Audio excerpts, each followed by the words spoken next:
Welcome back to Semper Grazing Ranch, everybody. Wanted to show you guys something we got going on. Hopefully this might help some of you newer beekeepers get some ideas about how and where to place your hives. So right now we're in a minor drought.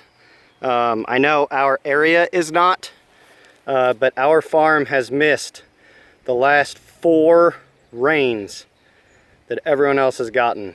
So for quite some time our ground has been getting parched, and you can see here how low this little pond is. But one thing we do, I'm about to put out all the sugar water with a little bit of lemongrass oil in them. We give that stuff, one, as a way to keep them going in inclement weather, but two, they tell me by how fast they drink that if there's not a whole lot of nectar coming in. And I also can tell how thirsty they are, how much more water they need by how fast they suck those things down. So out in the pasture, not exactly right here, you can see a little bit of parched clover, but we have clover with leaves drying up. The only thing really going crazy right now is our switchgrass. But I like these front feeders. They're cheaper, easier to get into to start. We do have 4 or 5 top feeders in the back. They have some downfalls depending on what type of cover you have, etc. But those are great for larger volume if you're able. I'm not able to afford 24 top feeders right now. These things, the front feeders, they work okay. As long as every hive is pretty reasonably close in strength and you don't have one super weak hive and it getting robbed. So anyway, so there's that. We have salt on the ground. I weed whipped a bit ago. The idea is to not keep weeds in front of the entrances of the hives and coming up to the bottoms. This really discourages the salt, and the lack of vegetation blocking the hive really discourages small hive beetle.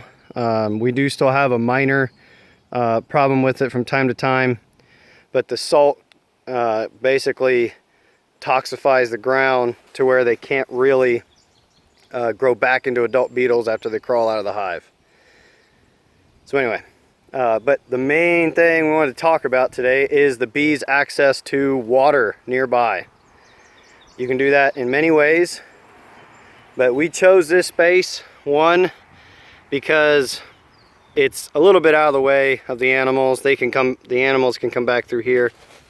But two, in the cold winters, if we ever have one again, this is a nice windbreak. The wind breaks even almost to the north. So that's nice. This little piece here used to be a very tight, very extreme ravine that was super dry, completely powder. So I knew the organic matter was already going to be low in this space, so it wasn't going to grow as much forage. Separately, with this being the western side, during the heat of the day as the sun sets on us here in Ohio, this is kind of valuable livestock space. These taller trees, these hickories and oaks, cast pretty good shade after 4:30. So me taking this spot for bees is somewhat, I guess you'd say in the short term, detrimental to the livestock, but on the whole, it's amazingly perfect. So what we did, with our backhoe, we dug out a pond. It's really deep in the center here. I think it's still around 5 or 6 feet. And then coming up here, it gets really shallow. We wanted that variance of habitat for different bugs, etc. We planted the water lilies. We've got duckweed that was able to overwinter. We did have a lighter winter. And we have water lettuce.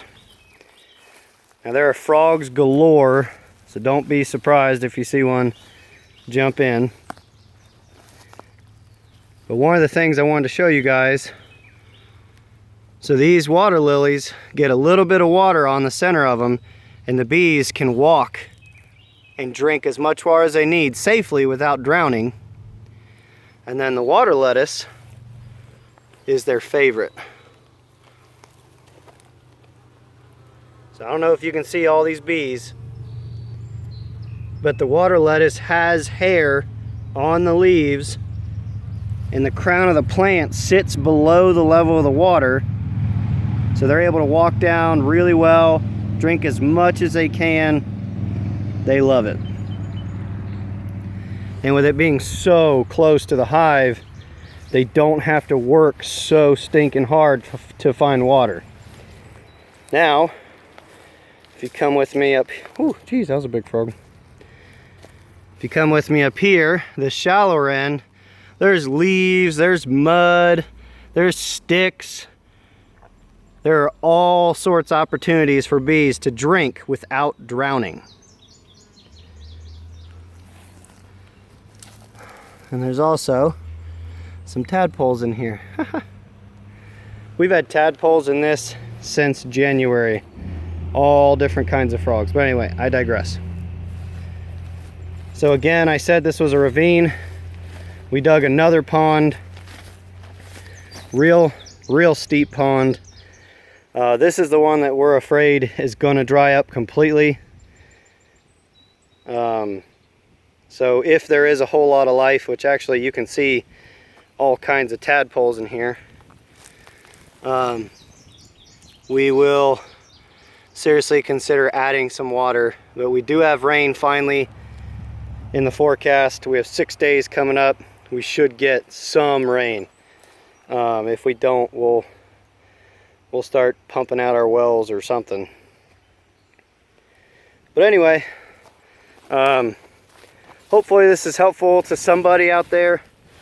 I get a lot of questions about how close can somebody graze animals, livestock, up to the beehives.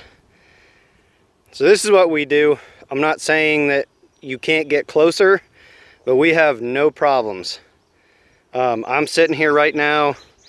I have no gloves on. The bees are really happy. They're going to be happier once I give them a little bit of their sugar syrup.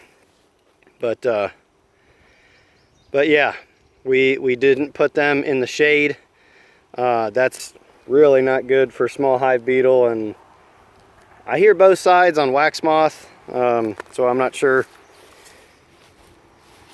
But yeah, anyway, you guys take care.